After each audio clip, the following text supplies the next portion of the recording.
All right. Thanks, everybody, for being here this morning.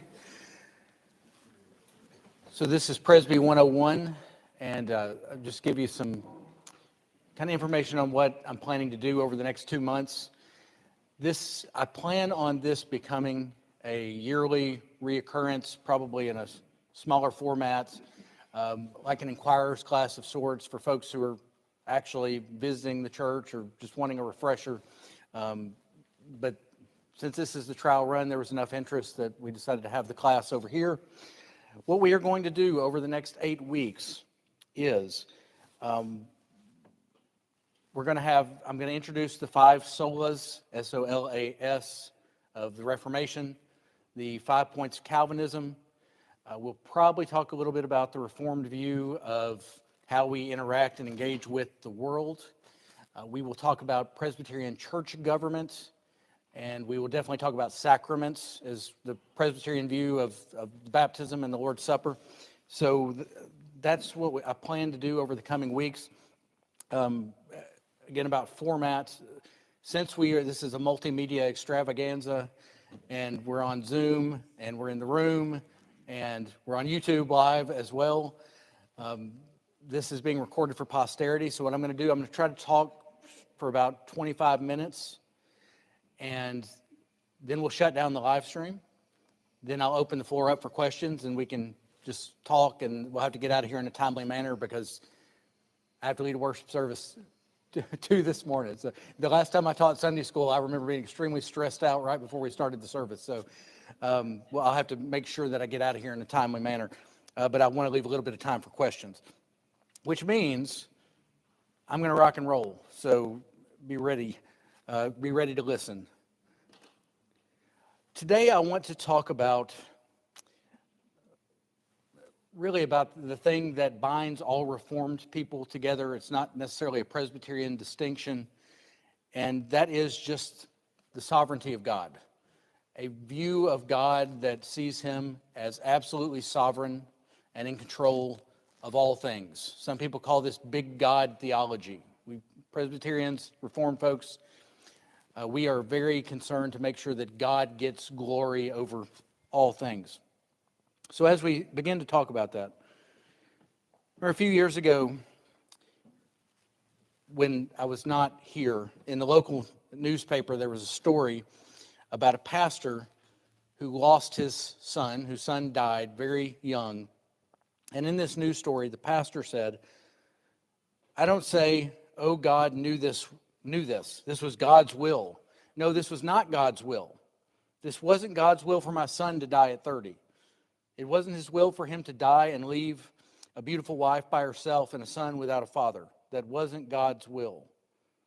The whole idea that God is somehow pulling levers and in control of who lives and who dies in some type of cosmic gameplay, that's hogwash.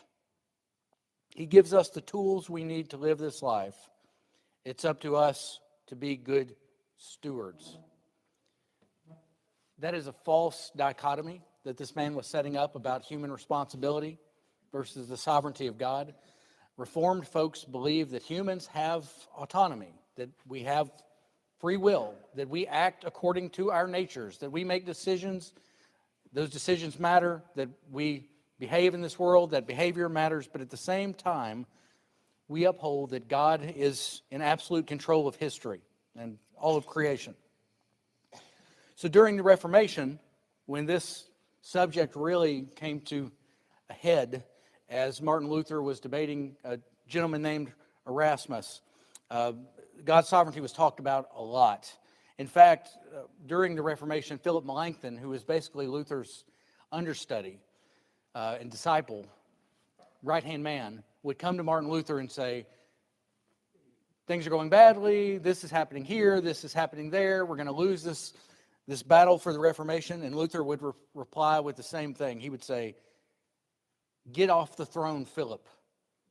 Let Philip cease to rule the world. And that's what the Reformation was saying. Really, to the church, let the church cease to rule the world. Let people cease to rule the world. Let God be on the throne. And so as this battle over the sovereignty of God played out, and over many other issues too, and we'll talk about those issues. I read G.K. Chesterton's biography of Thomas Aquinas a number of years ago, and I thought it was interesting that Chesterton, who is a Roman Catholic, he was an Anglican who became a Roman Catholic later in life, he set up the Protestant Reformation as a battle between two monks. And those two monks were not Luther and Erasmus, though they were the ones duking it out over the sovereignty of God. Those two monks were monks who had long since passed in ancient history. Those monks were St. Augustine and Thomas Aquinas. Augustine lived, he's right on the edge of being a church father, 5th, 6th century in Africa. And Thomas Aquinas was medieval. We're talking 1,300 years later. But both of those men left a strong imprint on the church and contrasting visions for the church. Augustine had a high view of God, a high view of the sovereignty of God. He believed in the total depravity of man, man's complete inability to save himself, while Aquinas was more of a humanist, and he exalted man to a level that Augustine wouldn't have been comfortable with. And so Chesterton says that what happens in the Reformation is there's these competing visions of Augustine and Aquinas kind of duking it out. So I want to explore that thought for just a moment, and then we're just going to go Bible for a little bit to unpack this idea of the sovereignty of God, high view of God versus a high view of man. So Thomas Aquinas, along with St. Francis of Assisi, who's another highly revered Roman Catholic, and who I respect very dearly. I have a little statue of him in my office because his teachings have meant a lot to me over the years. Chesterton isolates them as the great Roman Catholic theologians who exalted humanism. Humanism being, man being kind of the center of thought, a high view of man. Aquinas championed human reason. He was a thinker, and he thought that men should be thinkers. Francis championed love for creation. He exalted the earth. He was sort of a naturalist, a you could say environmentalist, and the environmentalist movement in the Catholic Church has largely followed after him as an example, and the patron saint of the environment. So here's a quote from Chesterton about Francis of Assisi. He says, Francis was becoming more like Christ and not merely more like Buddha when he considered the lilies of the field or the fowls of the air. And St. Thomas was becoming more of a Christian and not merely more of an Aristotelian when he insisted that God and the image of God had come into contact through matter with the material world. These saints were, in the most exact sense, humanists, because they were insisting on the immense importance of the human being in the theological scheme of things. Okay, are human beings important? Yes, they are important, but they are not central to the story of creation. God and God alone, the Reformation was holding, is central. And so what Chesterton says is that, in contrast to Thomas Aquinas and Francis of Assisi, the humanists, Chesterton accuses Luther of being an anti-humanist. I don't think that's true at all, but let me unpack it for just a moment. Because Luther believed that men were depraved and had no hope apart from the sovereign grace of God and sovereign intervention of God, because Luther believed the verse, let God be true, though every man be a liar, because he believed that God alone was on the throne. And again, we'll unpack this in the coming weeks, and of course we'll ask questions as well.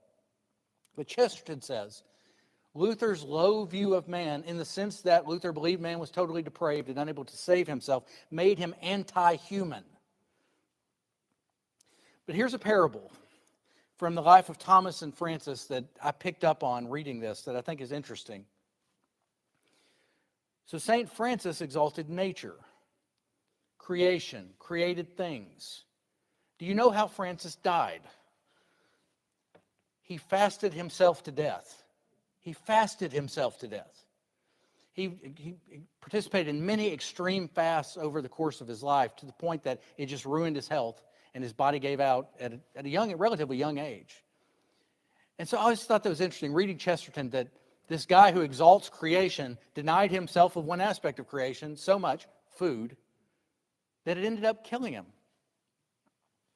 And Thomas Aquinas, he exalted reason and logic and learning. So he was big on human wisdom and human knowledge. Here's a quote about Aquinas. It says, his friend Reginald asked him to return to his equally regular habits of reading and writing. Pause there. So Francis, the great learner, the great doctor of the church, he just quit reading and writing at one point in his life. He just gave it up. He just stopped. He said he wasn't preaching anymore. He wasn't writing anymore. He wasn't even going to read anymore. And here's the answer to why. Aquinas said with a singular emphasis, I can write no more. There seems to have been a silence, after which Reginald again ventured to approach the subject, and Thomas answered him with even greater vigor, I can write no more. I have seen things which make all my writings like straw. What happened was, Aquinas had a mystical vision of God. He claimed to have had a mystical vision of God, where he had such a powerful experience of the presence of God that it made all of his writings and all his learning and all his reading look like straw. And so he just gave it up. So here's what I want you to think about. These supposed humanists, Francis, the doctor of creation, so to speak, gave up on creation. He fasted himself to death. Thomas, the doctor of reason, gave up on reading and writing and learning in general because of a mystical vision that he had, mystical experience he had of God. But Luther, the supposed anti-humanist, was actually more pro-human than anybody else in the church. He believed that we were sinners and that we were depraved and we were totally dependent upon God for salvation. But he loved humanity to the point that, Luther had gone into the monastery in the early 1500s to be a monk. And once he truly came to the knowledge of Christ and came to faith, once he started to study the book of Romans, he realized, I can't stay in the monastery. I've got to go out into the world and share this good news of what Jesus Christ has done for mankind. So Chesterton, his depiction of these men is basically they gave up on themselves, but Luther's depiction of humanity was that it's precisely when we give up on ourselves for salvation and look to God for it alone, that's when we can actually start to enjoy life. Because what is the Westminster Shorter Catechism starts with, man's chief end is to glorify God and enjoy him forever. The Reformation was seeking to bring that joy back into Christianity. I was like C.S. Lewis was not a fan of the Puritans in the 1600s, but he summarized their teaching by saying the Puritans were against bishops, not beer. And what he meant by that was they were trying to reform the church and its hierarchical structure and all, the bad things that had happened with the leadership of the church, trying to restructure it. But they actually wanted men and women to have joy. They were the ones who said, no, priests, ministers can actually get married. They can actually have children. They can actually have a family, where the Catholic Church said, no, if you're a priest, you have to take a vow lifelong that you will never marry, that you'll be celibate. And the Reformation was trying to reform the church to bring, in a sense, the joy back into Christianity. And there were many good things about the ancient and even the medieval Roman Catholic Church. There were many bad things. There were many good things. The Reformation was focusing on those bad things and wanted to change them. So let's talk about particularly this idea of the Reformation wanting a big God, wanting to exalt the sovereignty of God. When I say that God is on the throne, when the Reformers say that God is on the throne, here's what they mean. The Westminster Catechism, Shorter Catechism, asks the question, what are the decrees of God? And the answer they give is, the decrees of God are his eternal purpose, according to the counsel of his will, whereby for his own glory he has foreordained whatsoever comes to pass. So these Puritans coming out of the Reformation are saying, we view God as the one who foreordains whatsoever comes to pass. That means everything that happens in the way that God decrees that it will happen, when God decrees that it will happen, and always according to his decree. The Catechism also asks, what are God's works of providence? And the answer it gives is, God's works of providence are his most holy, wise, and powerful, preserving and governing of all his creatures and of all their actions. So it's saying everything that happens, all creatures, all their actions are within the sovereign decree, plan, and counsel of God. We are living out the story that God has written for creation. And if you're a Christian, you innately know this to be true, at least to some degree. I know people can balk at this, but let me ask the question. Why do you pray? If God doesn't affect what's going on in this world, if he's not in control, why pray? Can he do anything or can he not? And you pray because you innately know that he is capable of doing something. Why do you pray for sick people? Because you believe that God can heal. Why do you pray for the chaos of our country if you don't believe God is capable of changing it and capable of controlling it? How do you pray for lost loved ones? Why do you pray for lost loved ones? It's because you believe that God is capable of changing the heart. Because you believe that God can intervene and work in that person's life. And if you go to the Scriptures, that's precisely what you'll see, just over and over and over again. The Scriptures are God's revelation of himself. What pictures do the Scripture paint of him? So just rapid fire, I'm going to go through a few and make comments. I remember as a young Christian reading the book of Proverbs. 31 chapters, usually 31 days in a month. Somebody told me, read a chapter of Proverbs every day. And so I did. And I came to Proverbs 16, and I thought, this is interesting. Verse 9 of Proverbs 16 says, the heart of man plans his way, but the Lord establishes his steps. So that means there's two things going on there. The heart, I'm scheming, I'm planning, I'm willing. And in the background behind all of this, it says the Lord is establishing my steps. Proverbs 16:33 says, the lot is cast into the lap, but its every decision is from the Lord. So casting lots, it's a lot like rolling the dice. Some random, what we would call the most random thing we could possibly do. It's saying every decision comes from the Lord. John Piper famously, he used to say this pretty regularly. He said, every roll of the dice in Las Vegas, every tiny bird that falls dead in 1,000 forests, all of this comes from God's commands. Every roll of the dice in Las Vegas, not one of them is outside of God's control, according to Proverbs 16:33. R.C. Sproul said, if there is one maverick molecule in the universe outside the scope of God's sovereign ordination, then there isn't the slightest confidence you can have that any promise God has ever made about the future will come to pass. There's one maverick molecule, he's saying. There's one thing outside of his control. How can you ever be sure that everything's not outside of his control? Jonathan Edwards said, absolute sovereignty is what I love to ascribe to God. Though it was not so at first, he added. This was in his testimony. He balked at it for a time. And then he realized what Piper realized, what Sproul realized, what all people who come to the Reformed faith eventually realize. We have to delight in God's absolute sovereignty. Because if he's not absolutely sovereign, he's not absolutely God. We've put human beings on the throne.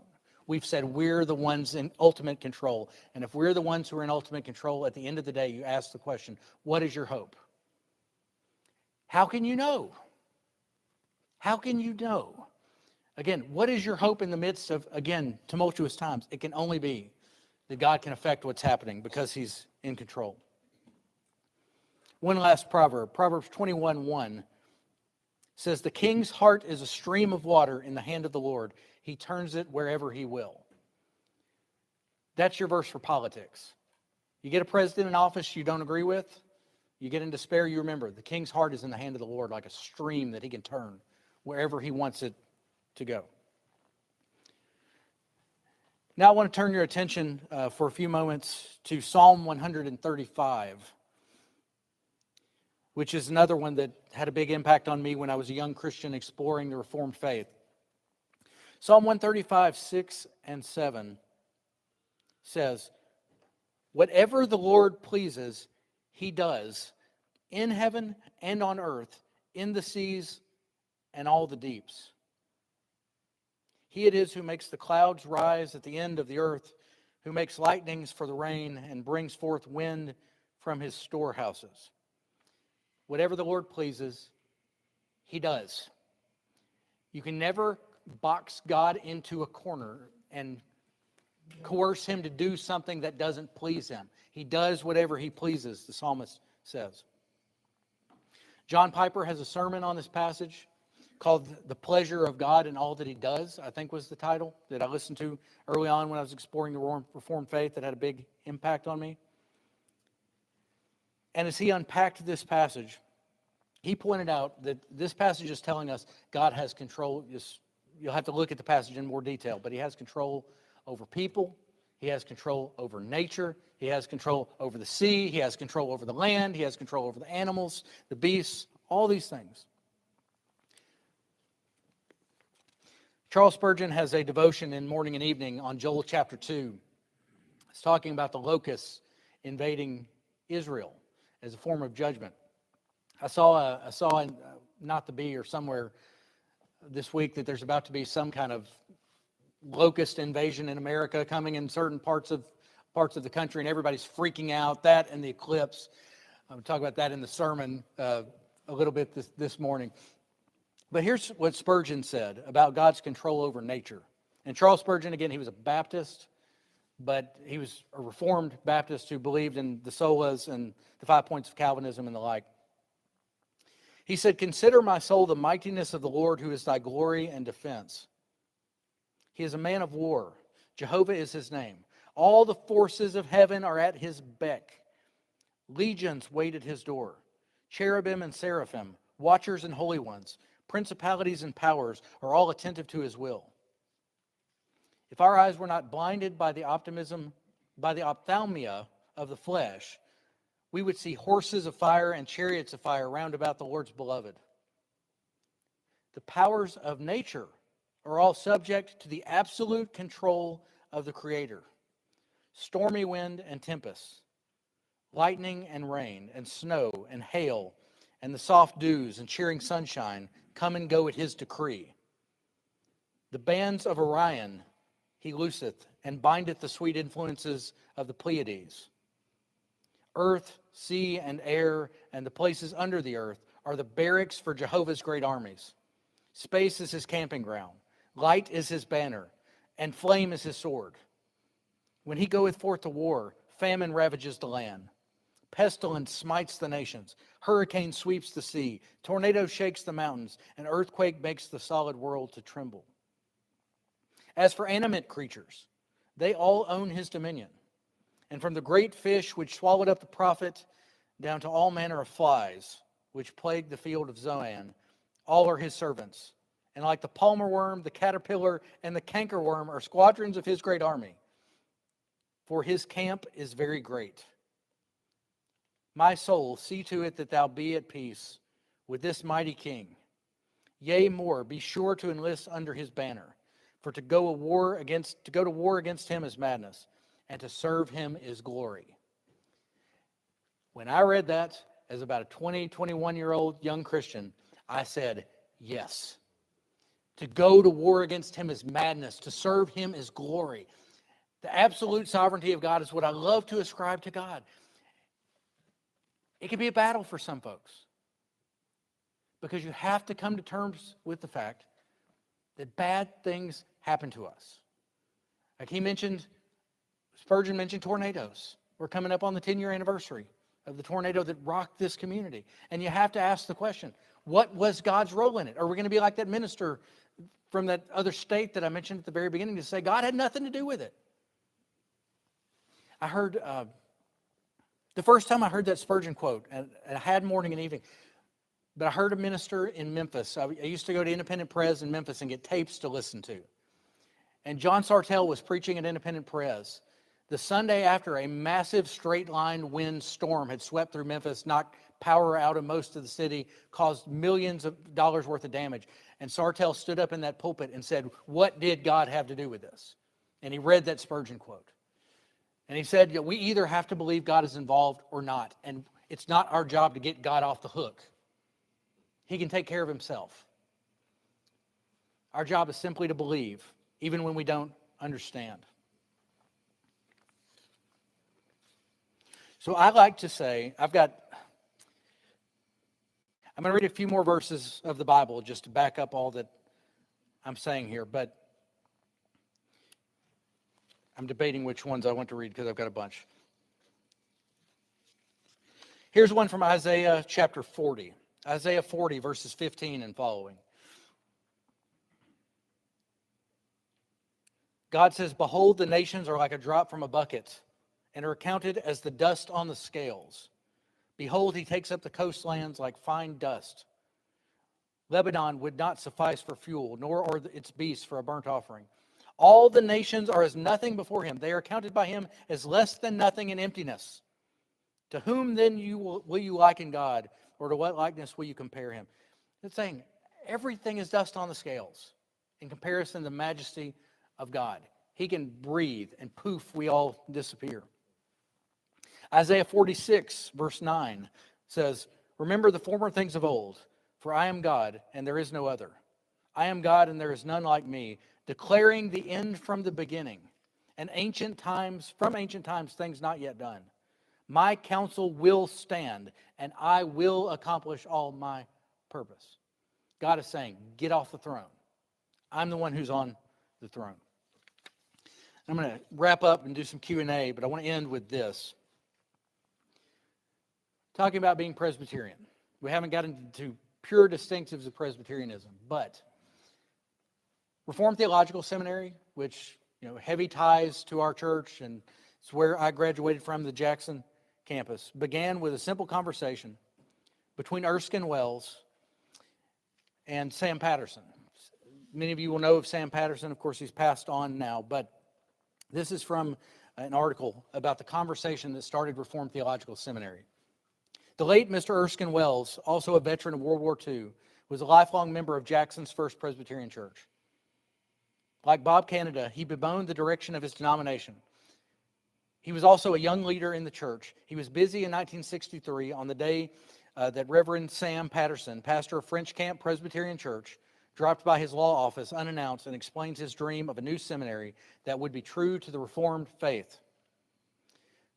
Mr. Wells listened patiently. At first, he dismissed the idea, certain that God was not calling him, a layman, to jump into building a seminary. After all, what in the world did a former Marine, now attorney, know about starting a seminary?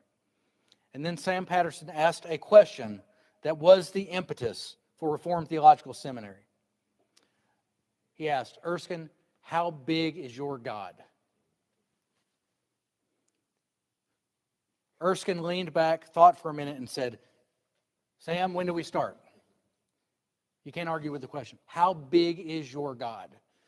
That's the question we're going to be exploring for the first few weeks of our time here. So let me pray, and then I'm going to open the floor up to questions. Let's pray. Father, thank you for your grace to us this morning. We thank you that you are a big God, that you are an all-powerful, almighty, all-knowing God, and that we can trust ourselves as we cast ourselves into your hands. I pray that you would open up these wonderful doctrines of the Reformation to us, and that you would help us to know what it is that you've called us to believe. For we ask it in Christ's name. Amen.